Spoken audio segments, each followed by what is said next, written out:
उद्धव साहब तुम आगे बढ़ो, अरे के साथ संघर्ष करो, हम तुम्हारे साथ हैं। अरे कौन आला रे कौन आला, शिवसेनेचा वाघ आला, कौन आला रे कौन आला, शिवसेनेचा वाघ आला, कौन आला, शिवसेनेचा वाघ आला, कौन आला रे कौन आला, शिवसेनेचा वाघ आला, आवाज कुणाचा, शिवसेनेचा, आवाज कुणाचा, शिवसेनेचा, मोदी सरकार उमेगा दे, छत्रपती शिवाजी महाराज की जय, जय भवानी, जय शिवाजी, भारताच्या जनतेला दुभावणाऱ्या भाजप सरकारचा, महिलेचं मंगळसूत्र चोरणाऱ्या मोदीचा, महिलेचं मंगळसूत्र चोरणाऱ्या मोदीचा, अरे गोरगरिबाच्या तोंडातलं तेल चोरणाऱ्या सरकारचा, गरिबाच्या तोंडातलं तेल चोरणाऱ्या सरकारचा, अरे बुलंद आवाज बुलंदचा, आवाज बुलंदचा, सम्राट साक्षरवंत मान्य बाळासाहेब ठाकरेंचा, वारे मोदी के राखेल, वारे मोदी के राखेल, वारे मोदी के राखेल,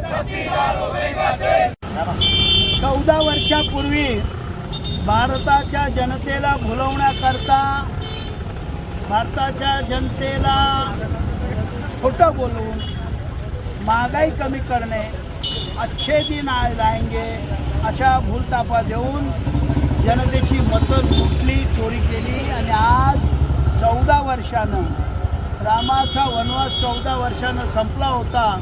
जनतेचा वनवास अजूनही चालू आहे 14 वर्षानंतर सुद्धा.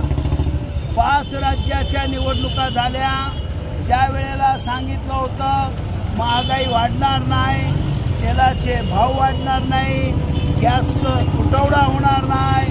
सगळं झाल्यानंतर निवडणुका संपल्याने दुसऱ्या दिवशी व्यावसायिक गॅस म्हणजे हॉटेलला लागणारा गॅस 993 रुपयाने वाढवला. त्यानंतर घरगुती गॅस, घरामध्ये स्वयंपाकाला लागणारा गॅस, त्याची सुद्धा दरवाढ केली. 3 दिवसापूर्वी डिझेल आणि पेट्रोल याच्यामध्ये पुन्हा वाढ केली आहे. अरे ही टेस्ट केस आहे, ही भारतीय जनतेची नाडी तपासताय. याच्यामध्ये किती विरोध होतोय. जर विरोध झाला नाही, जनतेने ही दरवाढ स्वीकारली तर आणखीन भयानक दरवाढ होणार आहे. आणि या युद्धाचा फायदा घेऊन जनतेला लुटणाऱ्या नरेंद्र मोदी सरकारचा, भारतीय जनता पक्षाच्या आणि त्यांच्या मित्र पक्षाच्या सरकारचा विरोध करण्याकरता, जनतेला जागवण्याकरता हा मोर्चा या चौकामध्ये शिवसेना उद्धव बाळासाहेब ठाकरे पक्षाच्या वतीनं जिल्हा प्रमुख, महानगर प्रमुख तसेच सर्व मुख्य पदाधिकारी, सर्व शहरातील जिल्ह्यातील पदाधिकारी यांच्या नेतृत्वाखाली हा शिवसैनिक रस्त्यावर उतरला आहे. 10-12 वर्षापूर्वी हे भाजपचे सरकार किंवा भाजपमधले नेते हे असं वक्तव्य करत होते, ज्यावेळेस रुपये हा डॉलरच्या किमतीमध्ये 60 रुपये होता, 60 रुपये होता. त्यावेळेस यांनी असं म्हटलं होतं की जिस देश का रुपया गिरता है उस देश की प्रतिष्ठा गिरती है. आणि आता त्यांना मला जाब विचारायचा आहे की हा रुपया जो आहे डॉलरच्या तुलनेमध्ये हा 100कडे आता याचं चाल चालली आहे.